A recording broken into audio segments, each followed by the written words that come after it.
మీ అందరి ప్రియమైనటువంటి సహోదరి సహోదరులారా, మీ అందరికీ బైబిల్ స్టడీ విత్ సృజన్ సగీవ్ కార్యక్రమానికి స్వాగతం. ఈ కార్యక్రమంలో భాగంగా మనం కొద్ది రోజులుగా దర్శన గ్రంథాన్ని ధ్యానిస్తూ ఉన్నాము. సో పునీత యోహాను గారు రాసినటువంటి దర్శన గ్రంథం లేదా ప్రకటన గ్రంథం అని ప్రొటెస్టెంట్ వెర్షన్లో మనం చూస్తూ ఉంటాం. ఇవాళ మనం ప్రత్యేకించి 12వ అధ్యాయం గురించి ధ్యానించబోతున్నాము. నేను గత క్లాస్ లాస్ట్లో చెప్పినట్లుగా ఈ అధ్యాయం చాలా ముఖ్యమైనది. ఎందుకంటే మరియ తల్లి మనకి ఇక్కడ కనిపిస్తూ ఉంది. సో మరియ తల్లి పరలోకంలో చేరి పరలోకంలో దేవునితో పాటు ఉన్నారు అనడానికి ఒక గొప్ప ఎగ్జాంపుల్ ఈ 12వ అధ్యాయము. సో ఈ 12వ అధ్యాయాన్ని కొంతమంది బోధకులు యెరూషలేం అని లేకపోతే చర్చ్ అని రకరకాలుగా ఇంటర్ప్రిట్ చేస్తూ ఉంటారు. ఏంటంటే మరియ తల్లి కాదు అని చెప్పడం కోసం వేరే అవును అని ఏదో ఒకటి నిరూపించాలి కదా. సో అట్లా వేరే వాటిని కూడా నిరూపించడానికి ట్రై చేస్తూ ఉంటారు. మనం దాని గురించి కూడా మాట్లాడతాం. సో ఈ 12వ అధ్యాయము ఎందుకు ప్రాముఖ్యమైంది అని అంటే, మరియ తల్లి కేవలం యేసుక్రీస్తుకు మాత్రమే తల్లి కాదు. అక్కడ అర్థం చేసుకోవాల్సిన సీన్ ఏంటంటే, యేసుక్రీస్తు అనే వ్యక్తి మెస్సయ్య. సో మరియ తల్లి మెస్సయ్యకు తల్లి అని అంటే, మెస్సయ్య ఇజ్రాయెల్ దేశం మొత్తానికి ప్రపంచం మొత్తానికి రాజు అయితే మరి ఆమె ఏమవుతుంది? సో ఈ ఇమేజ్ మనం ఎక్కడ చూస్తాము? పాత నిబంధనలో మనం చూసినట్లయితే సొలొమోన్ రాజు తన తల్లిని బత్షెబాను తీసుకొని వచ్చి తనతో పాటు చేరేసుకొని కూర్చోబెట్టుకుంటాడు పాలన చేసేటప్పుడు. అలాగని మరియ తల్లి ఏదో యేసుక్రీస్తుతో పాటు కూర్చొని పాలన చేస్తుంది అనేది కాదు. అర్థం చేసుకోవాల్సిన విషయం ఏంటంటే, తల్లికి మన బైబిల్ గ్రంథం ప్రత్యేకించి మనకు తెలిసినటువంటి సుపరిచితులైన రాజు చేసినటువంటి గొప్ప గౌరవం అది అన్నమాట. సో అందుకనే మనం కూడా కథోలిక శ్రీ సభ మరియ తల్లిని ఎంతగానో గౌరవిస్తూ ఉంటుంది. సో ప్రత్యేకించి మరియ తల్లిని మనం చూసినట్లయితే ఈరోజు ఇప్పుడు మనం మాట్లాడబోయేటువంటి ఈ విషయం ఇక్కడితో స్టార్ట్ అయ్యింది కాదు, ఇక్కడితో ఎండ్ అయ్యేది కాదు. సో ఆది కాండంలోనే ఈ జర్నీ స్టార్ట్ అవుతుంది మన 12వ అధ్యాయానికి బ్యాక్గ్రౌండ్. సో మళ్ళీ ఇప్పుడు ఇక్కడ మొదలవుతుంది అనమాట. సో ఇవాళ మనం 12వ అధ్యాయాన్ని ధ్యానించబోతున్నాం. అయితే దానికంటే ముందుగా ఒక్కసారి మనము పాత నిబంధనలోకి వెళ్ళి దాన్ని అబ్జర్వ్ చేయడానికి ప్రయత్నిద్దాం. పాత నిబంధనలో మనం చూసినట్లయితే ఆది కాండము 1, 2, 3 అధ్యాయాలు మొత్తం ఈ స్టోరీ ఉంటుందన్నమాట. సో ఓవరాల్గా అసలు ఏం జరిగింది అనేటువంటి స్టోరీ చెప్తాను. ముందుగా దేవుడు ఆదాము అవ్వను ఇద్దరిని తయారు చేసి ఒక తోటలో ఉంచారు. సరే, మీకు కావలసినవన్నీ నేను అందించాను, మీరు ఈ పొరపాటు చేయొద్దు అని చెప్పాడు. సరే, ఆ పొరపాటు ఏంటి అనేది దేవుడు మనకు డైరెక్ట్గా చెప్పదలుచుకోలేదు. అందుకని ఒక వృక్షం ఉంది, ఆ వృక్షానికి ఒక పండు ఉంది. సో మీరు ఆ పండును మాత్రం తినొద్దు. ఈ తోటలో ఉన్నటువంటి ఏ పండునైనా మీరు తినొచ్చు, కానీ ఆ ఒక్క పండును మాత్రం తినకూడదు అని చెప్పేసి ఆదాము అవ్వలకి దేవుడు చాలా స్పష్టంగా చెప్పాడు. ప్రత్యేకించి ఆదాముకు స్ట్రైట్గా చెప్పాడు. అయితే అవ్వ ఆ సైతాను చేసినటువంటి మాయకు లోనైంది. సైతాన్ ఏం చేశాడంటే అవ్వ దగ్గరికి వచ్చి, అవునా నిజమా ఆ పండు తినొద్దని చెప్పాడా? అరే తింటే ఏం కాదు, తిని ఒకసారి అయినా ఏం కాదు, మీ కళ్ళు తెరవబడతాయి, మీరు దేవతల్లాగా అయిపోతారు అని ఆమె కొంచెం ఉబికిచ్చేసరికి ఆ అవ్వ వెళ్ళి ఆ పండ్లు తీసుకొని తిన్నది అంత ప్రశాంతంగానే ఉంది కదా, నేనేం చచ్చిపోలేదులే దేవుడు చెప్పినట్టు అని అనుకున్నది. దాని తర్వాత ఆదాము ఇంటికి వచ్చినప్పుడు ఆదాముకు కూడా కొన్ని పండ్లు ఇచ్చి ఇదిగో తిను అని చెప్పింది. సరే, ఆదామైనా తెలివి ఉన్నవాడైతే లేదంటే దేవునికి విధేయుడైనటువంటి వ్యక్తి అయితే ఏం చేయాలి? ఇది తినొద్దని చెప్పాడు, సరే నువ్వు తిన్నావు, సో పద దేవుని దగ్గరికి వెళ్ళి మనం క్షమాపణ అడుగుదాము. సో దేవుని దగ్గరికి వెళ్ళి క్షమాపణ అడుగుదాము అని చెప్పేసి ఆలోచన లేకుండా ఆయన కూడా కొన్ని పండ్లు తీసుకొని తిన్నాడు. తిన్న తర్వాత ఏం జరిగింది అనేటువంటి సిచ్యువేషన్ మనం ఇప్పుడు చూద్దాము. దేవుడు శిక్షను ప్రకటించట. సో ఇది ఆది కాండము 3వ అధ్యాయం 14వ వచనం నుంచి ఉందన్నమాట. సో దానికంటే ముందు 1, 2, 3 వచనాలతో చూసినట్లయితే దేవుడు ఆదామును పిలుస్తూ ఉన్నాడు. ఆ తోటలో తిరుగుతూ, ఆదాము నువ్వు ఎక్కడున్నావు అని చూడండి. 3వ అధ్యాయం 10వ వచనం, 9వ వచనం. కానీ దేవుడైన యావే నరుని బయటికి పిలిచి, ఓయి నీవెక్కడ ఉంటివి అని ప్రశ్నించను. అంతటా మానవుడు, తోటలో మీ అడుగుల చప్పుడు వింటిని కనుక నేను దిశమలతో ఉంటిని కనుక భయపడి దాగుకుంటుని అంటే, నీవు దిశమలతో ఉంటివని నీకెవరు చెప్పితిరి? నేను తినవద్దు అన్నటువంటి పండును నీవు తింటివా అని ప్రశ్నించను. నాకు తోడుగా నీవు ఇచ్చిన స్త్రీయే ఆ చెట్టు పండ్లు కొన్ని నాకు ఇవ్వగా నేను తింటిని అని నరుడు చెప్పాను. దేవుడైన యావే నీవు చేసినదేమిటి అని స్త్రీని ప్రశ్నించను. దానికి ఆమె, సర్పము ఆ పండు తినమని నన్ను మోసపుచ్చినది కనుక తింటిని అని బదులు చెప్పాను. జాగ్రత్తగా అబ్జర్వ్ చేయండి. ఇందులోని ప్రతి మాట కూడా చాలా కీలకం. 12వ అధ్యాయాన్ని అర్థం చేసుకోవడానికి మరియ తల్లి యొక్క ఇంపార్టెన్స్ ప్రొటెస్టెంట్ సోదరులు అర్థం చేసుకోవడానికి కూడా రీజన్ ఏంటంటే వాళ్ళకి బ్యాక్గ్రౌండ్ అనేది తెలియదు. సో అందువల్ల పొరపాటు పడుతూ ఉంటారనమాట. మరియ తల్లిని మనం అంత గౌరవించవచ్చా లేదా అని. సో ఇక్కడ అబ్జర్వ్ చేయండి, ఎవరెవరు ఉన్నాడు? ఒక పురుషుడు ఉన్నాడు, ఒక స్త్రీ ఉంది, ఒక సర్పం ఉంది. సో స్త్రీ ముందుగా పొరపాటు చేసి ఆ పురుషుని కూడా పొరపాటు చేసేటట్టు చేసిన తర్వాత దేవుడు వచ్చి అడిగాడు ఆదాముని, ఎందుకు నువ్వు ఇట్లా చేస్తున్నావు, ఎందుకు చాటును దాక్కున్నావు అంటే, ఓకే స్ట్రైట్ లాంగ్వేజ్లో చెప్పాలంటే నేను తప్పు చేశాను, నేను దాక్కున్నాను అని అన్నాడు. కానీ అక్కడ కూడా చూడండి, ఆయన క్షమాపణ అడిగినట్టుగా మనకు కనిపించదు ఆదాము. ఆ తర్వాత స్త్రీని అడిగాడు, ఎందుకు నువ్వు పండ్లను తీసుకెళ్ళి అతనికి ఇచ్చావు అని అంటే, ఆ స్త్రీ అన్నది, ఆ సర్పము నన్ను మోసం చేసింది, ఆ సర్పం మోసం చేయటం వల్ల నేను మోసపోయి తిన్నాను అని చెప్పింది. అప్పుడు దేవుడు శిక్షను ప్రకటించడాన్ని మనం చూస్తాము. అందులో ప్రత్యేకించి 14వ వచనం, అప్పుడు దేవుడైన యావే సర్పముతో ఇట్లా, నేను సర్పము, ఈ మాట బాగా గుర్తుపెట్టుకోండి ఎందుకంటే తర్వాత దీని గురించి మాట్లాడబోతున్నాం. అప్పుడు దేవుడైన యావే సర్పముతో ఇట్లా, నీవు ఇంత పని చేసితివి గనుక జంతువులలోను క్రూర మృగములలోను నీవు శాపమునకు గురి అవుదువు. ఈనాటి నుంచి నీవు బ్రతికినన్ని నాళ్ళు పొట్టతో పాకుదువు, మట్టియే నీకు ఆహారము. ఇప్పుడు అసలైనటువంటి విషయం 15వ వచనం, 3వ అధ్యాయము 15వ వచనం, నీకును ఆమె సంతతికిని మధ్య వైరము కలుగజేతును, ఆమె సంతతి నీ తల చితకదొక్కును, నీవేమో వారి మడమ కరిచెదవు. ఇది సైతానికి దేవుడు ఇచ్చినటువంటి ఒక శాపము. ఆ శాపాన్ని మళ్ళీ ఒకసారి చూద్దాం, ఎందుకంటే ఈ కీ పాయింట్ అర్థం కాకుండా మరియ తల్లి ఇంపార్టెన్స్ అనేది మనకు ఫ్యూచర్లో ఎక్కడ అర్థం కాదు. ఫస్ట్ థింగ్, నీకును స్త్రీకిని, చూడండి, నీకు స్త్రీకి, ఇద్దరికి, స్త్రీ అనేటువంటి మాట ఉమెన్ అని ఇంగ్లీష్లో ఉంటుంది. సో నీకును స్త్రీకిని, నీ సంతతికిని ఆమె సంతతికిని, అంటే కేవలం అది ఆమెతో ఆగట్లేదు, తర్వాత సంతతికి కూడా వెళ్తూ ఉంది. ఆ తర్వాత ఆమె సంతతి నీ తల చితకగొట్టును. సో ఆమె సంతతి అంటే ఆ స్త్రీ నుంచి వచ్చిన సంతతి ఎవరైతే ఉన్నారో ఆ సంతతి ఎవరు తల చితకగొడతారు? పాము తలని చితకదొక్కుతారు. ఆ తర్వాత పాము ఏం చేస్తుందంటే, నీవేమో వారి మడమను కరచదవు. మడమ అంటే ఏంటి? కాళ్ళు అనుకోండి రఫ్గా. సో ఆ కాలి మడమను నువ్వు కరుస్తావని సైతానుకు చెప్పడం చూస్తున్నాం. ఇది బేసిక్ అండర్స్టాండింగ్ ఆది కాండంలో ఏం జరిగిందని. సో ఈ స్త్రీ అనే ఒక ప్రవచనం ఇక్కడ మనకు దేవుడు చెబుతూ ఉన్నాడు, ఏమన్నా, నీకు స్త్రీకిని, నీ సంతతికిని ఆమె సంతతికిని. సో ఇది మనకు కొత్త నిబంధనలో ఎక్కడ నెరవేరింది అనేది పరిశీలించినట్లయితే, పునీత పౌలు గారు చాలా క్లియర్గా అబ్జర్వ్ చేస్తారు. పునీత పౌలు గలతీయులకు రాసినటువంటి లేఖ 4వ అధ్యాయము 4వ వచనం, ఆయన అంటున్నాడు, పునీత పౌలు గారు యేసుక్రీస్తు గురించి మాట్లాడుతూ, అప్పటి వరకు ధర్మశాస్త్రం ఉంది, ధర్మశాస్త్రాన్ని తొలగించడానికి యేసుక్రీస్తు వచ్చాడు అనేటువంటి కాంటెక్స్ట్లో ఆయన మాట్లాడుతూ ఏమంటున్నాడు చూడండి.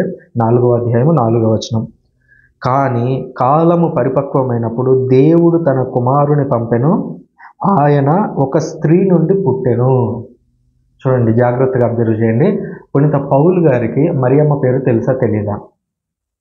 సో అప్పుడు ఆయన రాయాలనుకుంటే ఏమని రాయాలి? దేవుడు తన కుమారుని పంపెను, ఆయన మరియ ద్వారా జన్మించను అని రాయొచ్చు. కానీ అలా అనలేదు, ఆయన ఒక స్త్రీ ద్వారా జన్మించను అన్నాడు. ఆగండి, తర్వాత అసలు ఈ వచనంలో స్త్రీ అనే మాట ఉన్నా లేకపోయినా పెద్ద ఇంపార్టెన్స్ ఏం లేదు అన్నట్లుగా ఆ ఓవరాల్ కాంటెక్స్ట్ చూస్తే ఆ స్త్రీ అనే అవసరం లేదు అక్కడ. చూడండి, కానీ కాలం పరిపక్వమైనప్పుడు దేవుడు తన కుమారుని పంపెను, ఆయన ధర్మశాస్త్రములకు లోనయ్యను అంటే సరిపోయేది. కానీ మధ్యలో ఆయన ఇంకొక మాట యాడ్ చేశాడు, ఏమని? కానీ కాలం పరిపక్వమైనప్పుడు దేవుడు తన కుమారుని పంపెను, ఆయన ఒక స్త్రీ నుండి పుట్టెను. ఎందుకు ఆయన స్త్రీ గురించి మాట్లాడాలి? ఎందుకు ఆయన మరియా అని అనలేదు? ఎందుకు స్త్రీ అన్నాడు అనేటువంటి డౌట్ మనకు రావాలి. సరే, పౌలు గారు అంటే ఏదో అలవాట్ల పొరపాటుగా రాసేసుకుంటా వెళ్ళిపోయిస్తే మరియా అని పెట్టకుండా స్త్రీ అని రాసేశాడు అనుకుందాం. సరే, యోహాను సువార్తకు రండి. సరే, ఆయన అంటే మర్చిపోతాడు, కానీ యేసుక్రీస్తు మర్చిపోతాడా? యేసుక్రీస్తు ఏమన్నాడో చూద్దాం. కానాపల్లె పెండ్లి విందు దగ్గరకు వచ్చాం. సో కానాపల్లె అనేటువంటి ఒక పల్లెలో పెళ్లి జరుగుతూ ఉంది. ఆ పెళ్లికి యేసు తల్లి, యేసుక్రీస్తు, ఆయన శిష్యులందరూ కూడా ఆహ్వానించబడ్డారు. సో వీళ్ళందరూ పెళ్లికి వెళ్ళారు, పెళ్లి జరుగుతుంది, ప్రశాంతంగా ఉంది, అంతా బాగానే ఉంది. ఉన్నట్టుండి ఒక లోటు అక్కడ ఏర్పడింది. అదేంటంటే ఆ పెళ్లిలో ద్రాక్ష రసం అయిపోయింది. సో ద్రాక్ష రసం అయిపోయినప్పుడు ఆ విషయాన్ని మొదటగా ఎవరు గుర్తించారు? ఆబ్వియస్లీ ఆ పెళ్లి పెద్దలు ఎవరైతే ఉంటారో మేబీ వాళ్ళు గుర్తించుంటారు. దాని తర్వాత బయట వ్యక్తులు ఎవరు దాన్ని అబ్జర్వ్ చేశారు అని అంటే మరియ తల్లి అబ్జర్వ్ చేసింది. ఎవరు ఆమె దగ్గరకు వచ్చి మాకు ఆ ద్రాక్ష రసం తక్కువైందని ఎవరు ఆమెకు చెప్పలేదు. ఆమె తెలుసుకున్నది సమ్మహు. తెలుసుకొని ఏం చేసింది? స్ట్రైట్గా యేసుక్రీస్తు దగ్గరికి వెళ్ళింది. యేసుక్రీస్తు దగ్గరికి వెళ్ళి మాట్లాడుతుంది. చూడండి, యోహాను సువార్త 2వ అధ్యాయం 3వ వచనం. అచ్చట ద్రాక్షారసం తక్కువ పడగా యేసు తల్లి వారికి ద్రాక్షారసము లేదు అని ఆయనతో చెప్పాను. ద్రాక్షారసం వారి దగ్గర ఉన్నటువంటి ద్రాక్షారసం అయిపోయింది, ద్రాక్షారసం లేదు అని ఆయనతో చెప్తే యేసుక్రీస్తు ఏమంటున్నారు చూడండి 4వ వచనంలో, స్త్రీ అది నీకేమి నాకేమి, నా గడియ ఇంకనూ రాలేదు.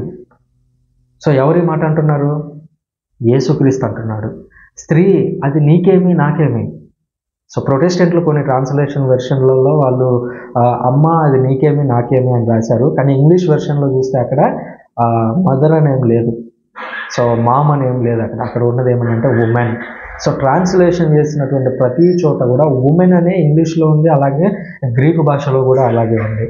కానీ మన వాళ్ళు అత్యుత్సాహంతో ఏం చేశారంటే అమ్మ అని ట్రాన్స్లేట్ చేశారు. కానీ కథోలిక శ్రీ సభ ఆ పొరపాటు చేయలేదు. ఏమని రాసిందంటే ఉమెన్ అని ఇంగ్లీష్లో ఉంటే స్త్రీ అనే రాశారు. మళ్ళీ 4వ వచనంలో యేసుక్రీస్తు తన తల్లిని ఏమని పిలుస్తున్నాడు? స్త్రీ అది నీకేమి నాకేమి, నా గడియ ఇంకా రాలేదు. గడియ అంటే ఏంటి? యేసుక్రీస్తు దృష్టిలో ఆయన అద్భుతం చేస్తే జనాలందరికీ తెలిసిపోతుంది. సో అప్పటి నుంచి ప్రసంగాలు చేయాలి, సువార్త గురించి చెప్పాలి, ఆ తర్వాత మరణ శిక్షణ పొందాలి, తిరిగి లేవాలి, ఇదంతా స్టార్ట్ అవుతుంది అనమాట. సో మరియ తల్లి చెప్పినటువంటి మాటతో అది స్టార్ట్ కాబోతుంది ఆ గడియ అనేది.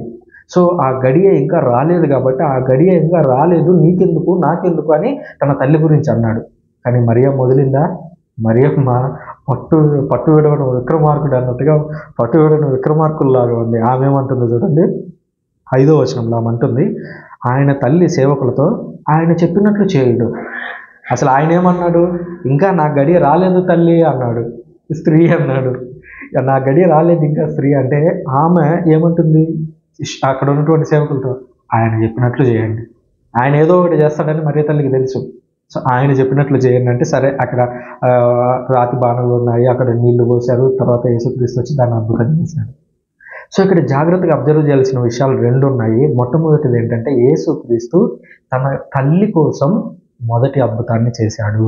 తన గడియ రాలేదు అని చెప్పిన నిమిషాల్లోనే మొదటి అద్భుతాన్ని చేశాడు. ఎవరి కోసం చేశాడు? దేవుడు, యేసుక్రీస్తు, పవిత్రాత్మ దేవుడు ముగ్గురు కలిసి మరియ తల్లికి ఇచ్చిన గిఫ్ట్ ఈ కానాపల్లి పెండ్లి విందు అనేది నా ఒపీనియన్. ఎందుకు అని అంటే తన గడియ రాలేదు అని చెప్పినటువంటి యేసుక్రీస్తు నిమిషాల వ్యవధిలో తన అభిప్రాయాన్ని ఎలా మార్చుకున్నాడు అంటే యేసుక్రీస్తు ముందుగా తప్పుగా అంచనా వేశాడనా? కాదు. తన తల్లి కోసం నేను అద్భుతం చేయాలి, ఒకవేళ నా గడియ ఇంకొక రేపో ఎల్లుండో స్టార్ట్ అవుతుందేమో, కానీ నా తల్లి ఈరోజు అడిగింది కాబట్టి నేను ఈరోజు దీన్ని చేయాల్సిందే అని అన్నాడు. అందుకనే అక్కడ అద్భుతం చేశాడు. ఆ పెళ్ళంతా ప్రశాంతంగా గడిచింది. ఇక్కడ మనకు అర్థమవుతున్న విషయం ఏంటి? మొదటిది యేసుక్రీస్తు తన తల్లిని స్త్రీ అని సంబోధించాడు, ఒకటోది. రెండో విషయం ఏంటంటే తన తల్లి అడిగితే తన గడియ రాకపోయినా కూడా సాయం అందించాడు. సో ఆ విధంగా యేసుక్రీస్తు తన తల్లి కోసం మొదటి అద్భుతాన్ని చేశారు. సో ఈరోజు మనం ఏదైనా దేవుణ్ణి అడిగితే అది మరియ తల్లి ద్వారా అడిగితే కాదు అనరు అనేది మన యొక్క నమ్మకం. ఎందుకు కాదు అనరంటే దానికి సాక్ష్యం కానాపల్లి పెండ్లి విందు. కానాపల్లి పెండ్లి విందులో తన గడియ రాకపోయినప్పటికీ తన తల్లి కోసం చేశారు కాబట్టి, అలాగే తన తల్లి మన గురించి ఏమన్నా అక్కడ పరలోకంలో ఉండి ప్రార్థన చేస్తే డెఫినెట్గా ఆమె ప్రార్థన వింటారు అనేటువంటి ఉద్దేశంతోనే మనము మరియ తల్లికి ప్రార్థనలు చేస్తూ ఉంటాము. ఓకే, బ్యాక్ టు మన యొక్క విషయానికి వచ్చినట్లయితే పునీత యోహాను గారే ఈ కానాపల్లి పెండ్లి విందు గురించి రాశాడు. పునీత యోహాను గారే మళ్ళీ దర్శన గ్రంథంలో స్త్రీ అనేటువంటి మాటను ఉపయోగించారు. అలాగే పౌలు గారు స్త్రీ అనేటువంటి మాటను ఉపయోగించారు. మళ్ళీ ఒకసారి యేసుక్రీస్తు శిలువ దగ్గరికి వెళ్దాము. శిలువ మీద ఉన్నప్పుడు యేసుక్రీస్తు మాట్లాడతాడు. ఇదిగో చూడండి, యోహాను సువార్త 19వ అధ్యాయము చివరిలో ఇదిగోండి 16వ వచనం నుంచి గమనించినట్లయితే యేసుక్రీస్తు శిలువ మీద ఉన్నాడు. శిలువ మీద ఉన్న తర్వాత 26వ వచనం నుంచి చదువుతున్నాను. తన తల్లియు తాను ప్రేమించిన శిష్యుడు దగ్గర నిలిచి ఉండుట యేసు చూసి యేసు తన తల్లితో, స్త్రీ, ఇదిగో నీ కుమారుడు. మళ్ళీ అక్కడ అమ్మ అనట్లేదు, స్త్రీ, ఇదిగో నీ కుమారుడు, ఉమెన్ అనే పదాన్ని యేసుక్రీస్తు వాడుతున్నాడు. తర్వాత శిష్యునితో అంటున్నాడు, ఇదిగో నీ తల్లి అని అన్నాడు. అంటే యోహానికి ఆమెను అప్పగిస్తూ ఆమెను ఏమని సంబోధిస్తున్నాడు? స్త్రీ అని సంబోధిస్తున్నాడు. సరే, ఒక్కసారి అంటే పొరపాటున మాట్లాడాడు అనుకుందాం. యేసుక్రీస్తు 2 సార్లు ఏమన్నాడు ఆమె గురించి? స్త్రీ, స్త్రీ. పౌలు గారు ఏమన్నారు? స్త్రీ. యోహాన్ గారు ఏమని రాశారు దర్శన గ్రంథంలో? స్త్రీ. ఆదికాండంలో దేవుడు ఏమని రాయించాడు? నీకును స్త్రీకిని అని అన్నాడు. సో ఇక్కడ మనం అబ్జర్వ్ చేయాల్సింది ఏంటంటే, మరియ తల్లి దేవుని యొక్క ప్రణాళికలో ఆదికాండం నుంచే ఉంది. ఆదికాండంలో నుంచే యేసుక్రీస్తు మొట్టమొదటి మాటలు ఏ విధంగా అయితే దేవుడు మాట పలికినప్పుడు పవిత్రాత్మ దేవుడు యేసుక్రీస్తు అక్కడ ఉండే వాక్కు రూపంలో, ఆత్మ రూపంలో సమస్తాన్ని సృజించారో, అది దాటి 3వ అధ్యాయానికి రాగానే ఆదాము అవ్వలు తప్పు చేయగానే దేవుడు ఒక కొత్త వ్యక్తిని ఎంచుకున్నాడు. మొదటి ఆదాము పడిపోయాడు కాబట్టి 2వ ఆదామును ఎంచుకున్నాడు. అందుకని పునీత పౌలు గారు యేసుక్రీస్తుని 2వ ఆదాము అని సంబోధించారు. అలాగే మొదటి అవ్వ సైతాను చేసినటువంటి కుయుక్తికి పడిపోయింది, కానీ 2వ అవ్వ సైతాను కుయుక్తులకి పడిపోలేదు. 2వ అవ్వ ఎవరు? మరియ తల్లి. ఆ విధంగా మనం చూసినట్లయితే మరియ తల్లి యొక్క ప్రవచనం అనేది కేవలం ఇక్కడితో మొదలు కాలేదు. అంతేకాదు, ఆమె పవిత్రాత్మతో నింపబడినప్పుడు ఏమని తన గురించి తాను ఏమని చెప్పారో ఒక్కసారి చూద్దాం. లూకా శుభవార్త. సో లూకా శుభవార్తలో మొదటి అధ్యాయంలో మనం పరిశీలించినట్లయితే 46వ వచనం నుంచి మరియ తల్లి తాను పవిత్రాత్మతో నింపబడి ఒక స్తోత్ర గీతాన్ని పాడారు. ఏమని పాడుతున్నారు? అందులో మనం గమనించినట్లయితే 48వ వచనంలో మరియ తల్లి అంటున్నారు, ఏలైనా దేవుడు తన దీనురాలి దీనావస్థను కటాక్షించను, ఇక నుండి తరతరముల వారు నన్ను ధన్యురాలని పిలచెదరు అని మరియ తల్లి పవిత్రాత్మతో నిండి ఉన్నప్పుడు ఆ మాట మాట్లాడారు. అంటే మరియ తల్లి ఏదో యేసుక్రీస్తును కనడానికి మాత్రమే ఒక అద్దె గర్భం లాగానో, ఒక రోజు ఉండి వెళ్ళిపోయేటువంటి ఒక అద్దె రూమ్ లాగానో కాదు. ఆమె ఆదికాండంలో ఆమె జర్నీ స్టార్ట్ అయింది. ఏమని? ఒక స్త్రీ. ఆ జర్నీని యేసుక్రీస్తు ఆయన మొదటి అద్భుతం చేసేటప్పుడే ఆమె గురించి మాట్లాడుతూ అమ్మ అని అనలేదు, స్త్రీ అని అన్నాడు. శిలువ మీద నుంచి మాట్లాడేటప్పుడు తన శిష్యుడికి అప్పగిస్తూ ఉన్నాడు. ఆ సందర్భాన్ని కూడా మనం జాగ్రత్తగా గమనించాలి. ఎందుకు మరియ తల్లిని యెరూషలేములోనే ఆయన వదిలివేయకుండా, వాళ్ళ కజిన్స్ దగ్గర వదిలివేయకుండా ఎందుకు పునీత యోహాను గారికి అప్పగించారు? ఎందుకు యోహాను గారికి అప్పగించారంటే ఈ 12వ అధ్యాయంలో అది కూడా మనం మాట్లాడబోతాం. శిలువ మీద నుంచి ఎందుకు మరియ తల్లిని తీసుకెళ్లి యోహాను గారికి అప్పగించారు అని. అక్కడ స్త్రీ అని అన్నాడు.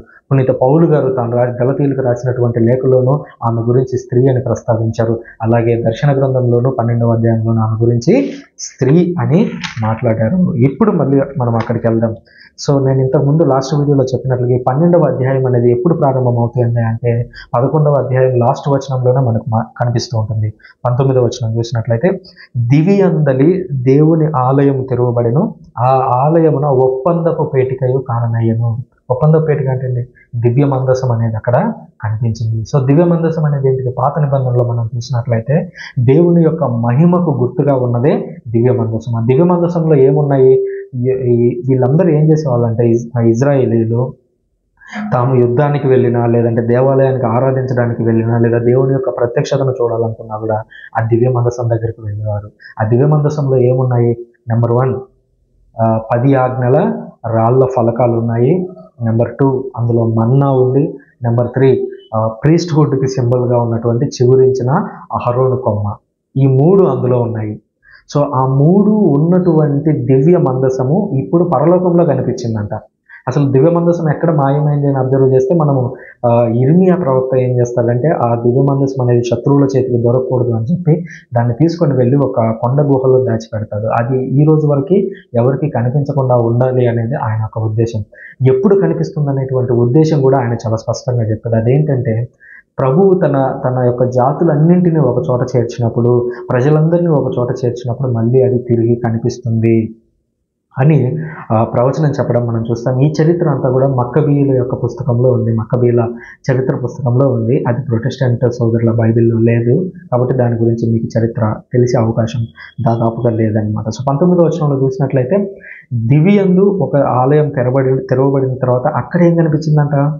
దివ్య మందసం కనిపించింది. దివ్య మందసం కనిపించిన నెక్స్ట్ వచనంలో ఎవరు కనిపించారు? అంతట దివ్యందు ఒక గొప్ప సంకేతం గోచరించను, ఒక స్త్రీ దర్శనం ఇచ్చను.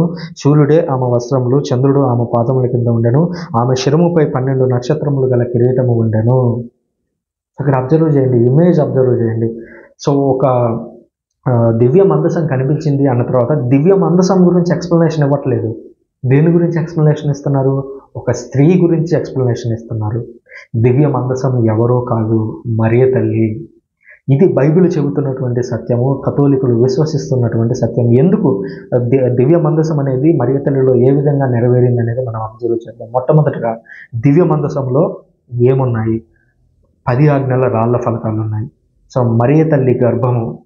మరియ తల్లి గర్భంలో ఏమున్నారు? యేసుక్రీస్తున్నారు. యేసుక్రీస్తు 10 ఆజ్ఞలను ఆయన మార్చి, మా ఆజ్ఞలను అప్డేట్ చేసి ఒక కొత్త నూతన ధర్మశాస్త్రాన్ని లేదా నూతన ప్రేమ శాస్త్రాన్ని అందించినటువంటి దేవుడిగా ఆయన మనకు కనిపిస్తూ ఉన్నాడు. అంటే ఆజ్ఞలను కుదించినటువంటి వ్యక్తి, ఆజ్ఞలను 2గా చేసినటువంటి వ్యక్తి, ఆజ్ఞలను అప్డేట్ చేసినటువంటి వ్యక్తి. అక్కడ దేవుడిచ్చాడు, ఇక్కడ దేవుడే ఆజ్ఞలను మార్చాడు. సో ఆ యేసుక్రీస్తు ఆమె గర్భంలో ఉన్నాడు. అది ఆజ్ఞలకు సంబంధించినటువంటి నెరవేర్పు. 2 మన్నా అనేది ఎడారిలో ఇజ్రాయేలీలకు అందించబడింది. ఆహారం లేనటువంటి పక్షంలో వాళ్ళు ఆకలితో అలమటిస్తూ ఉన్నప్పుడు దేవుడు వారికి మన్నాను అనుగ్రహించాడు. ఈరోజు మనకి యేసుక్రీస్తు అనుగ్రహిస్తూ ఉన్నది ఏంటి? నూతన మన్నా అయినటువంటి దివ్య సప్రసాదము. దివ్య సప్రసాదం అనగా యేసుక్రీస్తు యొక్క నిజమైన శరీర రక్తములు. ఆ శరీర రక్తాలను ఈరోజు మనం పానం చేస్తున్నాము, మనం భుజిస్తూ ఉన్నాము. ప్రతి దివ్య బలి పూజలో మనం చేస్తున్నది అదే. సో ఆ కోణంలో నుంచి ఆలోచించినట్లయితే అక్కడ మన్నా అనేది కేవలం ఇమాజినరీ మాత్రమే. వాళ్ళు ఎడారిలో నడిచినన్ని రోజులు మాత్రమే ఆ మన్నా ఇచ్చారు. కానీ ఇక్కడ దివ్య బలి పూజలో కథోలిక శ్రీ సభలో ప్రతిరోజు మీరు దివ్య బలి పూజకు వెళ్ళిన ప్రతిరోజు కూడా మన్నాని స్వీకరిస్తూ ఉన్నారు. సో నూతన మన్నా అయినటువంటి యేసుక్రీస్తును మరియ తల్లి తన గర్భంలో ధరించినది. అలాగే 3వది చిగురించినటువంటి అహరోను కొమ్మ. చిగురించడము అనే దానికి ఒకటి జీవానికి గుర్తు, 2వది అది ఆయనకున్నటువంటి ఈ యాజకత్వానికి గుర్తు. సో మనం చూస్తూ ఉన్నాము హెబ్రీయులకు రాసినటువంటి పత్రికలోనైతేనేమి, అదేవిధంగా దర్శన గ్రంథం ప్రారంభంలో కూడా దేవుడు ప్రధాన యాజకుడిగా కనపడడం, యేసుక్రీస్తు ప్రధాన యాజకుడిగా కనిపించడం, యేసుక్రీస్తు చెప్పినట్లుగా నేనే మార్గమును సత్యమును జీవమును. సో అందులో ఉన్నటువంటి అంశాలు ఏవైతే ఉన్నాయో అవన్నీ కూడా ఇందులో నెరవేరడం చూస్తున్నాం. వాటన్నిటికి పైగా ఏముంది? ఒక పెట్టె ఉంది, ఆ పెట్టెలో ఆ 3 ఉన్నాయి. 3 పైన ఏమున్నాయి? కెరూబు దేవదూతల బొమ్మలు ఉన్నారు. కెరూబు దేవదూతల బొమ్మలు అక్కడ ఉన్నాయి. ఇక్కడ మరియ తల్లి దగ్గరికి వచ్చేసరికి స్వయాన గాబ్రియేలు దూతే వచ్చి మరియ తల్లితో మాట్లాడడం మనం చూస్తున్నాం. అక్కడ దూతలు, ఇక్కడ దూతలు అన్నమాట. సో ఈ ఇమాజినరీ ఈ విషయాలన్నీ మనం పరిశీలించినప్పుడు ఆ దివ్య మందసము అనేది ఎవరో కాదు, మరియ తల్లి. ఆ మరియ తల్లికి సింబాలిజంగానే పాత నిబంధనలో దివ్య మందసం ఉండేది అనే విషయాన్ని మనం గుర్తించాలి. అదే ఇమేజినరీ ఇక్కడ యోహాను గారు చూపిస్తూ ఉన్నారు. 19వ వచనం, 11వ అధ్యాయం 19వ వచనంలో దివ్యందలి ఒక దేవుని ఆలయము తెరవబడెను, ఆ ఆలయంలో ఒప్పందపు పేటికయు కాననయ్యను, అంతలో మెరుపులు, గర్జనలు, ఉరుములు, భూకంపములు, వడగండ్ల వానలు ప్రారంభమయ్యను. అంతటా 12వ అధ్యాయం 1వ వచనం, అంతటా దివ్యంలో ఒక స్త్రీ దర్శనమిచ్చను. ఆ స్త్రీ ఆదికాండంలోని స్త్రీ, యోహాను సువార్తలో కానా పల్లె విందులోని స్త్రీ. ఆ స్త్రీ ఎవరో కాదు, శిలువ చెంత నిలబడి ఉండగా యేసుక్రీస్తు ఇదిగో స్త్రీ అని మాట్లాడినటువంటి ఆ స్త్రీ ఇక్కడ కనిపిస్తుంది. పునీత పౌలు గారు గలతీయులకు రాసినటువంటి పత్రికలో చెప్పిన ఆ స్త్రీ ఇక్కడ దర్శనమిస్తుంది. ఆ స్త్రీనే దర్శన గ్రంథంలో పునీత యోహాను గారు ఇక్కడ మనకు చూపిస్తూ ఉన్నారు. సూర్యుడే ఆమె వస్త్రములు, చంద్రుడు ఆమె పాదముల కింద ఉండెను, ఆమె శిరముపై 12 నక్షత్రములు గల కిరీటం ఉండెను. మనం ఇంతకు ముందే చూసాము, గొప్ప పనులు చేసి జీవించిన వారిని దేవుడు వారిని వేగు చుక్కలుగా ఉంచుతాను, ఆకాశంలో నక్షత్రాలుగా ఉంచుతానని చెప్పడాన్ని మనం చూసాము. సో ఆ సింబాలిజం మనకి ఇక్కడ కనిపిస్తుంది. సూర్యుడే ఆమె వస్త్రములు, చంద్రుడే ఆమె పాదముల కింద ఉండెను. సో ఇది ఎక్కడ కనిపిస్తుంది మనకి? ఆ పెట్టె ఇమాజినరీ. మనం యెరూషలేం దేవాలయాన్ని పరిశీలించినట్లయితే మొదటగా అతి పరిశుద్ధ స్థలం ఉంటుంది, దాని తర్వాత పరిశుద్ధ స్థలం ఉంటుంది. ఆ పరిశుద్ధ స్థలంలో ఉండేది ఏంటి? మినోరా. ఆ మినోరాలో ఏమున్నాయి? సూర్యుడు, చంద్రుడు, ఆకాశము అనేటువంటి ఇమాజినరీ థింగ్స్ అక్కడ మనకు కనిపిస్తూ ఉన్నాయి. సో అవన్నీ కూడా ఇక్కడ మళ్ళీ మనకి మరియ తల్లి దగ్గర కనిపిస్తున్నాయి. ఆ దివ్య మందసం ఎదురుగా ఇవన్నీ ఉన్నాయి. ఇప్పుడు ఈ దివ్య మందసం చుట్టూ దివ్య మందసాన్ని ఆవరించి ఇవి ఉన్నట్లుగా మనం చూస్తూ ఉన్నాము. ఆమె శిరముపై 12 నక్షత్రములు గల కిరీటము ఉండెను. 12 నక్షత్రాలు దేనికి గుర్తు? 12 నక్షత్రాలు 12 మంది శిష్యులకు గుర్తు, 12 యూద గోత్రాలకి అవన్నీ కూడా గుర్తులు. తర్వాత 2వ వచనం, ఆమె నిండు చూలాలు ప్రసవ వేదన వలన ఆమె మూలుగుచుండెను. సో ఆమె నిండు చూలాలు, ఆమె కడుపుతో ఉంది, గర్భంతో ఉంది, ప్రసవ వేదన వలన ఆమె మూలుగుచుండెను. ప్రసవ వేదనకు ఆమె సిద్ధంగా ఉంది. అయితే ఇక్కడ ఒక విషయాన్ని మనం గమనించాలి. ఈ 12వ అధ్యాయంలో ఉన్నది చర్చ్ అని చెప్పి కొంతమంది అంటూ ఉంటారు. మనం లాజికల్గా అబ్జర్వ్ చేద్దాము. చర్చ్ యేసుక్రీస్తును కన్నదా? యేసుక్రీస్తు చర్చిని స్టార్ట్ చేశాడా? మత్తయి శుభవార్త 16వ అధ్యాయం 18వ వచనంలో పునీత పేతురు గారితో యేసుక్రీస్తు మాట్లాడుతూ, ఇదిగో పేతురు, ఈ బండ మీద నా సంఘమును నిర్మించదును అని చెప్పి యేసుక్రీస్తు పలికాడు. మరి యేసుక్రీస్తు ఒకవేళ సంఘాన్ని ఆయన స్టార్ట్ చేసి ఉంటే మరి ఇక్కడ చర్చ్ యేసుక్రీస్తుని ఎలా కంటది? సో అది ఇల్లాజికల్ కాబట్టి ఆ చర్చ్ ఇది చర్చ్ కాదు మరియ తల్లి అనేటువంటి విషయాన్ని అబ్జర్వ్ చేయొచ్చు. ఇప్పుడు అసలు విషయం స్టార్ట్ అవుతుంది, గమనించండి. 12వ అధ్యాయం 2వ వచనం, ఆమె నిండు చూలాలు ప్రసవ వేదన వలన ఆమె మూలుగుచుండెను. అంతట దివియందు మరి ఒక సంకేతము గోచరించను, ఒక ఎర్రని సర్పము గోచరించను. దానికి 7 తలలు 10 కొమ్ములు ఉండెను, ప్రతి శిరస్సున ఒక కిరీటము ఉండెను. బాగా అబ్జర్వ్ చేయండి. ఈ సర్పం ఫస్ట్లో ఎక్కడ కనిపించింది? మొదటి అవ్వ దగ్గర కనిపించింది, మొదటి ఆదాము దగ్గర కనిపించింది. మళ్ళీ ఎక్కడ కనిపిస్తుంది?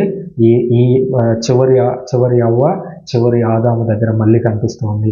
అక్కడ అవ్వను మోసం చేసింది, ఇక్కడ అవ్వను ఏదో ఒకటి చేద్దాం, ఇక్కడ బిడ్డను ఏదో ఒకటి చేద్దామని చెప్పి మళ్ళీ ఇక్కడ ఆ ఎర్రని సర్పం మళ్ళీ వచ్చినట్లుగా చూస్తున్నాం. అందుకే నేను అన్నాను, అక్కడ సర్పము నీకును స్త్రీకిని, నీ సంతతికిని స్త్రీ సంతతిని తీరని వైరము కలుగజేతును అని దేవుడు అన్నాడు.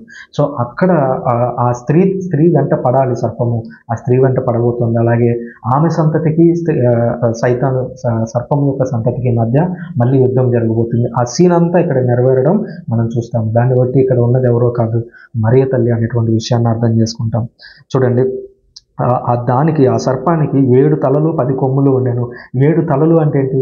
అది పూర్తి స్థాయిలో విజృంభించి ఉంది. 7 తల, ఒక తల అంటేనే మామూలుగా మనిషి పరిపూర్ణం, అట్లాంటిది 7 తలలు ఉన్నాయంటే వాడు మనుషులని కొంచెం మించి పై స్థాయిలో ఉన్నది. మనుషులని ఎలా పడేయగలము?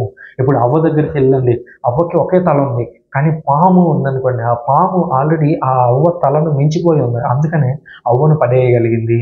అంటే ఎవరికైతే ఎక్కువ తెలివి ఉంటుందో ఆ తెలివి ఉన్నవారు తెలివి లేని వారిని బోల్తా కొట్టిస్తారు. అలాగే ఆ సర్పానికి యుక్తి గలదయ్యను అని మనం అక్కడ చూస్తాము. సో ఆ యుక్తితో అది కుయుక్తి పన్ని అవ్వను పడేసినట్లుగా చూస్తున్నాం. అలాగే ఇక్కడ కూడా మళ్ళీ ఆ సర్పం మళ్ళీ కనిపిస్తూ ఉంది. దానికి 7 తలలు ఉన్నాయి. అంటే అంత తెలివి ఉంది. ఇక్కడ ఒక బ్రెయిన్కే అంత తెలివి ఉంటే 7 బ్రెయిన్లకు ఇంకెంత తెలివి ఉంటుందో ఆలోచించండి. అలాగే 10 కొమ్ములు ఉండెను. కొమ్ములు అంటే ఏంటి? బలం, అధికారం. సో 10 కొమ్ములు ఉన్నాయి అని అంటే ఇది ఒక సైతాను పూర్తి స్థాయిలో బలాన్ని కలిగి ఉంది ఈ సమయంలో అనేటువంటి విషయాన్ని మనం ఇక్కడ అబ్జర్వ్ చేయాలి. 4వ వచనం, అది తన తోకతో ఆకాశమునందలి తారకలలో 3వ భాగమును చుట్టి భూమిపై పడద్రోసెను. దీన్ని ఉపయోగించుకొని చాలామంది ఏమంటారంటే దేవదూతల్లో 3వ వంతుని సైతాన్ని పట్టుకొని కిందికి వచ్చేసాడు అంటారు. అది లాజికల్ కాదు. ఇక్కడ మనం అబ్జర్వ్ చేయాల్సింది ఏంటంటే ఆకాశం నందలి తారకలలో 3వ భాగం చుట్టి భూమిపై పడదోసెను. ఆకాశంలో నక్షత్రాలు అంటే ఎవరు?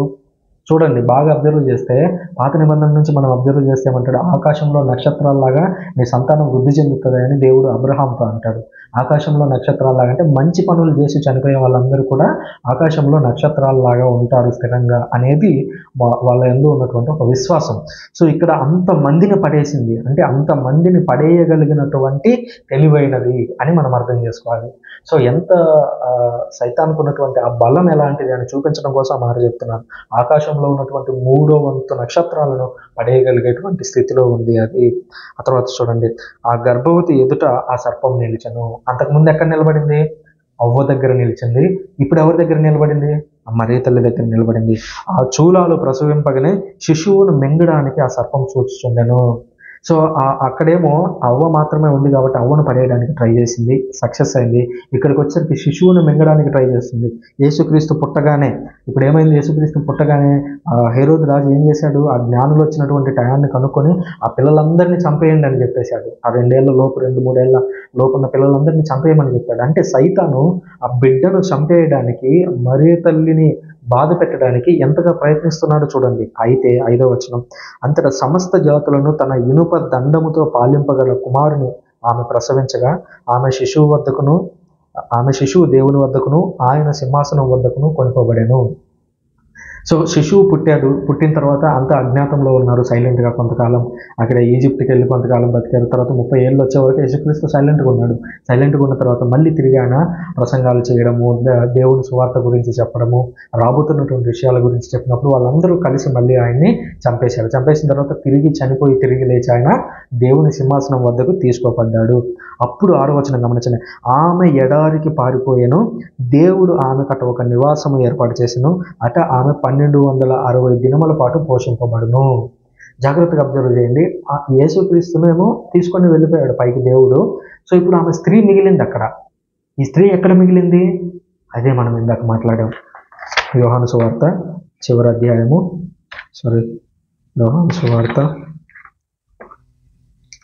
యోహాను సువార్త 19వ అధ్యాయము 26వ వచనం, తన తల్లియు తాను ప్రేమించిన శిష్యుడును దగ్గర నిలిచి ఉండట చూసి యేసు తన తల్లితో, స్త్రీ ఇదిగో నీ కుమారుడు అనెను. ఆ తర్వాత శిష్యునితో, ఇదిగో నీ తల్లి అనెను. శిష్యుడు ఆ గడియ నుండి ఆమెను స్వీకరించి తన సొంత ఇంటికి తీసుకొని పోయెను. సో పునీత యోహాను గారు మరియ తల్లి బాధ్యతలు తీసుకున్నారు. మొట్టమొదటి విషయం గుర్తుంచుకోండి, యోహాను గారే ఈ పుస్తకం రాసినటువంటి, దర్శన గ్రంథం రాసినటువంటి, ఈ 12వ అధ్యాయం రాసినటువంటి యోహాను గారే మరియ తల్లిని తీసుకొని తన ఇంటికి వెళ్ళారు. ఇంటికి వెళ్ళిన తర్వాత అక్కడితో అది అయిపోలేదు. మరియ తల్లిని సైతాను వెంటాడటం ప్రారంభించింది. సో సైతాను నుంచి తప్పించుకోవడానికి, అదేవిధంగా సువార్తను ప్రకటించడానికి పునీత యోహాను గారు ఎక్కడికి వెళ్ళారు? పునీత యోహాను గారు ఎక్కువ కాలం, తన జీవితకాలంలో ఎక్కువ కాలం ఎక్కడ గడిపారు? యేసుక్రీస్తు చనిపోయి తిరిగి లేచిన తరువాత ఆయన ఎఫెసులో గడిపారు.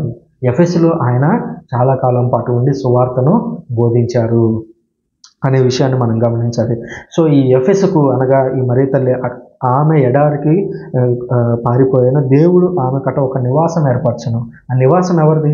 ఇదిగో ఇక్కడ పునీత యోహాను గారు మాట్లాడుతున్నారు. యోహాను గారు ఏమన్నారు? తన సొంత ఇంటికి తీసుకొని పోయాను, ఇక్కడ ఒక నివాసం ఏర్పాటు చేశాను. ఆ నివాసం ఏమిటి? ఆమెకు ఇంకా పిల్లలు లేరు కాబట్టి యేసుక్రీస్తు కాకుండా, సో ఆమెను తీసుకుని వెళ్ళి యోహాను గారికి అప్పగిస్తే యోహాను గారు ఆమెను తీసుకుని వెళ్ళి ఎఫెసీ నగరంలో చాలా కాలం పాటు వారక్కడ నివాసం ఉన్నారు. 7వ వచనం, అంతటా దేవలోకమున యుద్ధము ఆరంభమయ్యను. మికాయేలు అతని తోటి దేవదూతలను సర్పంతో యుద్ధము చేసిరి. ఆ సర్పమును దాని దూతలను వారిని ఎదిర్చి పోరాడిరి, కానీ ఆ సర్పమును దాని దూతలను ఓడిపోయిరి కనుక వారు దివి నుండి వెలుపలకు గెంటివేయబడిరి. సో ఇది దేని గురించి చెప్తున్నారు? అంతటా దేవలోకమున యుద్ధం ఆరంభమైంది. మికాయేలు తోడి దేవదూతలు సర్పంతో యుద్ధం చేస్తున్నారు. ఎవరు ఈ సర్పము? యేసుక్రీస్తు గురించి చెప్పాలి అని అనుకున్నప్పుడు వాళ్ళని హింసించింది ఎవరు? యూదులే. సో యూదులు పునీత స్టెఫన్ గారు కానివ్వండి, పునీత పేతురు గారు కానివ్వండి, పునీత పౌలు గారు కానివ్వండి, వీళ్ళందరినీ యెరూషలేములో ఉండగా హింసించాలని చూసింది ఎవరు?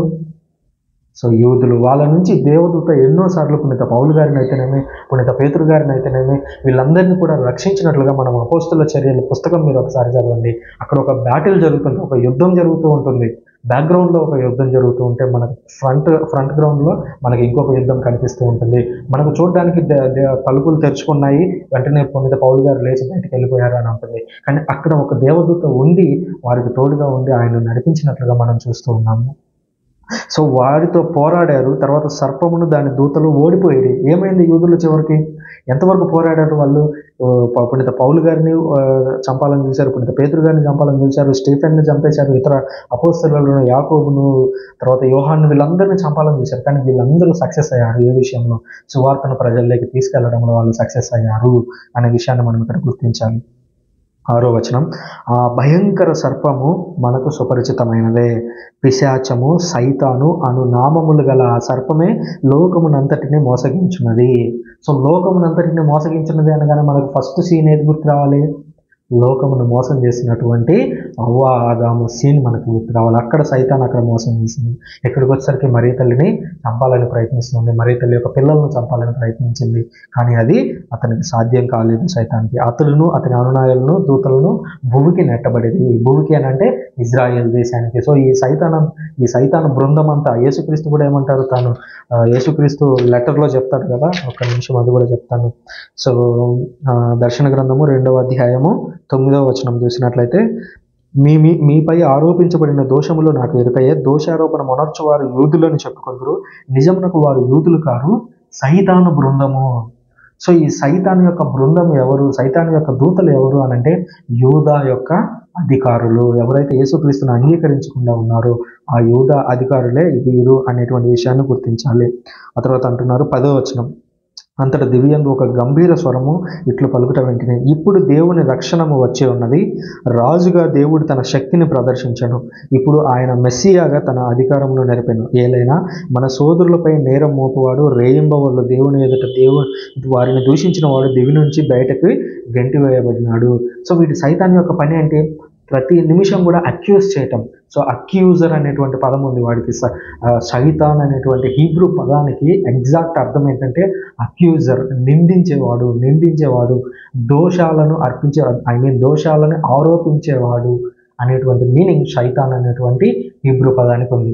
సో ఆ సైతానుని దేవుడు పడదోశాడు, వాడిని తొక్కేశాడు. ఎందుకనంటే యూదా రోమన్లకి జరిగినటువంటి ఆ యుద్ధంలో వాళ్ళందరూ కూడా ఓడిపోతున్నారు. యూదా నాయకులందరూ వాళ్ళు ఓడిపోవడం ద్వారా ఏమవుతుంది, సైతాన్ అనేవాడు ఓడిపోతూ ఉన్నాడు. 11వ వచనం, గొర్రెపిల్ల రక్తం ద్వారా వారు ప్రకటించిన సత్యము ద్వారా మన సోదరులు వానిపై గెలుపును సాధించిరి.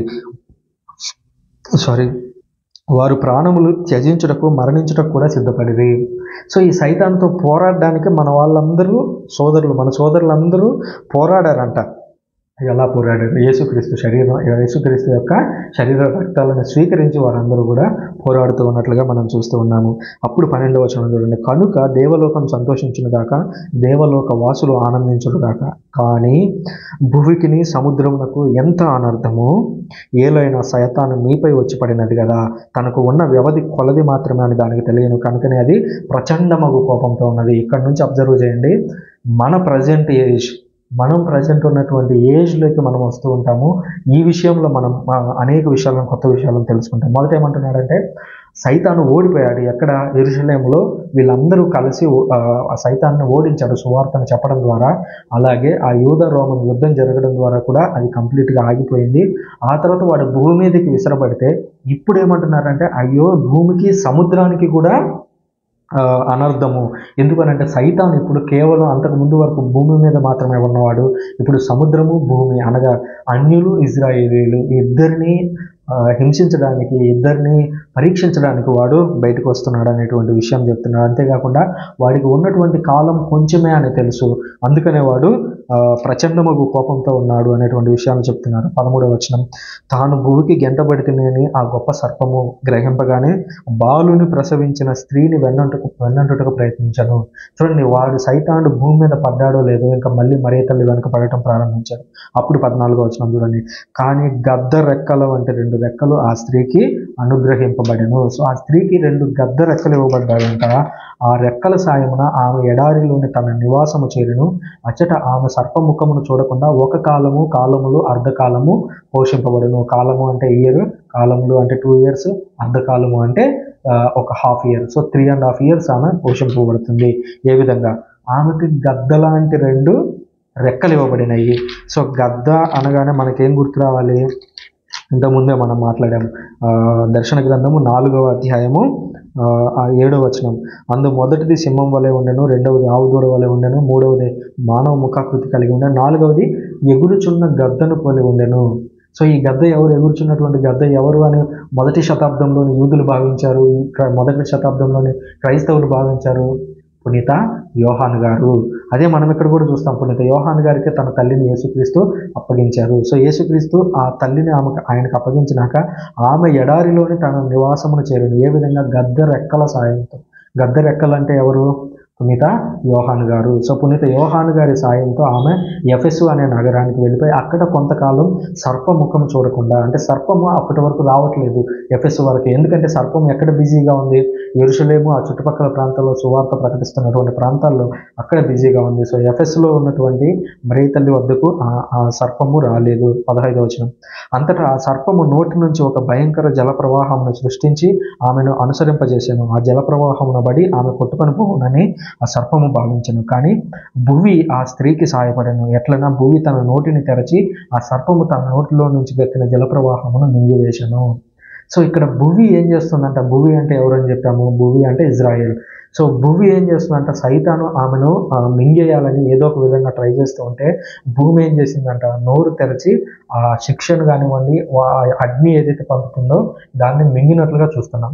సో ఇక్కడ మనం అర్థం చేసుకోవాల్సింది, భూమి సహాయం చేసిందంట. భూమి అంటే మనకు బైబిల్ ప్రకారం ఏంటి, కొత్త నిబంధనలో దర్శన గ్రంథంలో ఇజ్రాయేల్ తరపున ఆమెకు సహాయం అందించినటువంటి వారు ఎవరో కాదు, పునీత యోహాను గారు. సో పునీత యోహాను గారికి ఆ విషయం క్లియర్గా తెలుసు కాబట్టి ఇంత నీట్గా రాస్తున్నాడు. సో అదేనమాట. సో పునీత యోహాను గారు ఆమెను రక్షించాడు. ఏ విధంగా, ఆమెను సైతాన్ నుంచి ఆమె ఎట్లాంటి అగ్నిని పంపించాడు అనేది మనకు తెలియదు, బట్ సంహవ్ పునీత యోహాను గారు మరియ తల్లిని రక్షించుకున్నారు. 16వ వచనం, కానీ ఆ భూమికి స్త్రీ సాయపడను, భూమి ఆ స్త్రీకి సాయపడను. ఎట్లనా భూమి తన నోటిని తెరచి సర్పము తన నోటి నుండి పెరికిన ఆ జల ప్రవాహమును మింగివేశను. సర్పమునకు ఆ స్త్రీపై కోపము అధికమయ్యను. సరే ఏం చేసినా ఈమె చావట్లేదేంద్రా నాయన, అక్కడేమో అవ్వ ఊరికనే పడిపోయింది, ఇక్కడ ఇక్కడికి వచ్చేసరికి ఈమె పడిపోవట్లేదు, ఈమె దొరకట్లేదు అని చెప్పేసి ఆ భూమి ఆమెకి సర్పంకి మరియ తల్లి మీద కోపం ఎక్కువగా అవుతుందంట. ఆ తర్వాత అంటున్నాడు 17వ వచనం, అందుచే ఆ సర్పము మిగిలి ఉన్న ఆమె సంతతితో యుద్ధం చేయడానికి సిద్ధమయ్యను. సో మళ్ళీ ఆదికాండం చూడండి, ఆదికాండంలో ఏమన్నాడు, నీకును స్త్రీకిని, నీ సంతానానికి స్త్రీ సంతానానికి. సో నీకును స్త్రీకి అన్నాడు. స్త్రీ దగ్గర ఆమెను పట్టుకోలేకపోతుంది కాబట్టి స్త్రీ సంతానం దగ్గరకు వస్తుంది. స్త్రీ సంతానం ఎవరు, 2 రకాలు. ఒకటి యేసుక్రీస్తు, స్ట్రైట్గా ఆమెకు జన్మించినటువంటి పుత్రుడు. సో ఆ యేసుక్రీస్తును చంపాలని ప్రయత్నించినట్లుగా మనకు మొదటి నుంచి అర్థమవుతుంది. హెరోదు రాజు దగ్గర నుంచి స్టార్ట్ చేస్తే శిలువ మీద వరకు కూడా యేసుక్రీస్తును చంపడానికే ప్రయత్నిస్తుంది. అందులో సఫలమైంది. ఎందుకంటే అక్కడ దేవుడు చెప్పిన మాట ఏంటి, నీవు వారి మడమలు కడుతువు అని చెప్పేసి సర్పానికి దేవుడు అక్కడ చెప్పాడు. సో ఇక్కడ యేసుక్రీస్తు మడమను కరిచినట్లుగా చూస్తున్నాం. కరవడం అంటే ఏంటి, యేసుక్రీస్తుకు మరణం అనేది వచ్చింది, అయితే మరణం నుంచి ఆయన తిరిగి లేచాడు. సో ఇక మీదట ఆ సర్పానికి ఆ మరణం మీద అధికారం అనేది లేకుండా పోయింది. అలాగే అంతటితో ఆగలేదు. ఇప్పుడు ఆమెకున్నటువంటి 2వ బిడ్డలు ఎవరు అని అంటే కథోలికులు. ఎందుకంటే కథోలికులు మరియ తల్లిని అమ్మ అని పిలుస్తారు. మరియ తల్లిని అమ్మ అని పిలిచే వాళ్ళు కథోలికులు తప్ప ప్రొటెస్టెంట్లు ఎవరు పిలవరు. ఇప్పుడు సైతాన్ ఏం చేస్తున్నాడు చూడండి, అందుచేత ఆ సర్పము మిగిలి ఉన్న ఆమె సంతతితో యుద్ధమునకు సిద్ధమయ్యను, కానీ వారు దేవుని ఆజ్ఞకు విధేయులు, యేసుక్రీస్తుకు సాక్షులుగా నిలిచిన వారు. సో ఇప్పుడు సైతాన్ ఏం చేస్తారు తెలుసా, మరియ తల్లిని గౌరవిస్తూ ఉంటే, మీరు మరియ తల్లిని పూజిస్తున్నారు, మరియ తల్లి అంటే ఏముంది, ఊరికే ఏదో అరటి తొక్కలాగా, అరటి పండు తింటాము తొక్కబడేస్తాము అంటాడు వాడొక పాస్టర్, వాడొక బుద్ధి లేని గాడిద, వాడొక పాస్టర్. దాని తర్వాత ఇప్పుడు మనం ఒక వేరే ప్రాంతానికి వెళ్తున్నాం అనుకోండి, విమానాన్ని ప్రతి చోటకి తీసుకెళ్తామా, ఎయిర్పోర్ట్ నుంచి ఎయిర్పోర్ట్కి తీసుకెళ్తాము, ఎయిర్పోర్ట్ దగ్గర విమానాన్ని వదిలేసి మన పనికి వెళ్ళిపోతాము. సో మరియమ్మ కూడా ఒక విమానం లాగా అని వాడేవాడు బుద్ధి లేని పాస్టర్. వీళ్ళందరూ పాస్టర్లు ఎట్లయితున్నారని అంటే, అది ఈ సైతాను చర్చిని డివైడ్ చేశాడు కదా, ఆ డివైడ్ చేయడం వల్ల వాడికి ఆ పవర్ వచ్చిందనమాట. వాడు నోరు తెరిచి వాడు నచ్చిందంతా మాట్లాడుతుంటాడు. పునీత పౌలు గారు కానీ, మరియ తల్లి పునీత పౌలు గారు కానీ, యోహాను గారు కానివ్వండి, యేసుక్రీస్తు కానివ్వండి, ఆదికాండము రాసినటువంటి మోషే కానివ్వండి, వాళ్ళందరూ స్త్రీ స్త్రీ స్త్రీ అని ఆమె గురించి అంత గొప్పగా రాస్తే, వీడు బుద్ధి లేనోడు 10వ తరగతిలో ఇంటరో ఫెయిల్ అయ్యి జీవితంలో స్థిరపడలేక పాస్టర్లు అయిన వాళ్ళు కొంతమంది ఎవరు మరియ తల్లిని విమర్శించే వాళ్ళ గురించి మాట్లాడుతున్నా. అట్లాంటి వాళ్ళు మరియ తల్లిని విమర్శించడానికి సిద్ధమవుతుంటారు.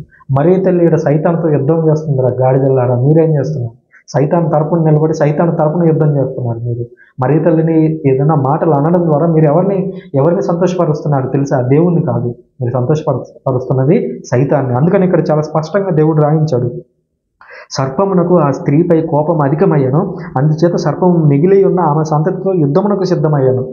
ఆమె సంతతితో యుద్ధం చేస్తున్నారంటే మీరు ఎవరితో యుద్ధం చేస్తున్నారు తెలుసా, క్యాథలిక్స్తో యుద్ధం చేస్తున్నారు మరియ తల్లి గురించి. సో మేము ఎవరమంట? బైబిల్ ఏమని చెప్తుంది? వీరు యేసుకు సాక్షులుగా నిలిచినటువంటి వారు. మేము యేసుక్రీస్తుకు సాక్ష్యంగా నిలబడ్డాం. మీరు కూడా యేసుక్రీస్తు విషయంలో మీరు సాక్షులుగా నిలబడి ఉండొచ్చు. కానీ మరియ తల్లిని విమర్శించేటువంటి విషయంలో మీరు కంప్లీట్గా ఎవరు స్టాండ్ తీసుకుంటున్నారు? సైతాను స్టాండ్ తీసుకుంటున్నారు. కాబట్టి ప్రియమైనటువంటి ప్రొటెస్టెంట్ సోదరులారా, ఈ వీడియో చూసిన తర్వాత అయినా మరియ తల్లికి బైబిల్ గ్రంథం ఇచ్చినటువంటి ఇంపార్టెన్స్ని అర్థం చేసుకొని ఇక్కడైనా మీ ఆ నోరు ఉంటుంది కదా, మరియ తల్లిని అనేవారి గురించి మాట్లాడుతున్నా. అందరూ అనరు, కొంతమంది ఉంటారు కదా బుద్ధి లేని గాడిదలు. సో అట్లాంటి గాడిదలకు చెప్తున్నాను, మీరు జాగ్రత్తగా ఉండండి. ఎందుకంటే మీరు కేవలం పోరాడుతున్నది మరియ తల్లితో కాదు, మరియ తల్లి బిడ్డలతో, అంటే మాతో కాదు. మీరు పోరాడుతున్నది దేవునితో. ఎందుకంటే మరియ తల్లిని విమర్శించడం ద్వారా, మరియ తల్లి మీద కోపం తెచ్చుకోవడం ద్వారా, మరియ తల్లిని అవమానకరమైనటువంటి మాటలతో మాట్లాడడం ద్వారా మీరు ఎవరిని విమర్శిస్తున్నారు? 12వ అధ్యాయం మీరు చదవండి, మీకు వణుకు పుట్టాలి ఇది చదివితే. అట్లాగా మరియ తల్లి సైతాన్తో పోరాడుతుంది. 18వ వచనం, లాస్ట్ వచనం, అప్పుడు ఆ భయంకర సర్పము సముద్రపు తొడ్డున నిలిచాను. ఇప్పుడు అబ్జర్వ్ చేయండి, ఇప్పటి వరకు భూమి అని మాట్లాడుకుంటూ వచ్చి ఇప్పుడు ఆ సర్పం ఎక్కడుందంట? సముద్రం దగ్గరకు వచ్చింది. సముద్రం అనగానే మనకి ఏం గుర్తు రావాలి? అన్యులు. అంటే సైతాను ఇప్పుడు యెరూషలేములో ఉన్నటువంటి వారిని మాత్రమే కాదు, ప్రపంచవ్యాప్తంగా ఉన్న వారందరినీ మోసం చేయడానికి సిద్ధమవుతుంది. అంతేకాదు చర్చ చీలిపోయేటువంటి సిచ్యువేషన్కి కూడా అది కారణం కాబోతుంది. అది కూడా దర్శన గ్రంథంలో ఉంది. దాని గురించి మనము రాబోయేటువంటి క్లాసుల్లో మాట్లాడుకుంటాము. రాబోయేటువంటి 13వ అధ్యాయంలో 2 మృగములు అనేటువంటి అంశం గురించి ప్రత్యేకంగా మాట్లాడబోతూ ఉన్నాం. సో ఈ 12వ అధ్యాయానికి సంబంధించి మీకు ఏమైనా డౌట్లు ఉన్నట్లయితే తప్పకుండా కామెంట్ బాక్స్లో రాయొచ్చు. ఇంకేమన్నా మీకు డౌట్స్, అర్థం కాని విషయం ఏదన్నా ఉంటే మరియ తల్లి గురించి, వాటి గురించి కూడా మీకు వీడియోలు నేను ఆల్రెడీ మరియ తల్లి మీద ఒక ప్లేలిస్ట్ తయారు చేసి యూట్యూబ్లో ఉంచాను. మీరు అందులోకి వెళ్ళి మరియ తల్లికి సంబంధించినటువంటి విషయాలన్నింటినీ చాలా జాగ్రత్తగా నేర్చుకోండి. క్యాథలిక్స్ ఎవరు మరియ తల్లిని పూజించరు, మరియ తల్లిని గౌరవిస్తారు. ఎందుకంటే ఆమె సైతాన్తో పోరాడుతుంది, అందుకనే మేము ఆమెని గౌరవిస్తాము. Thank you very much.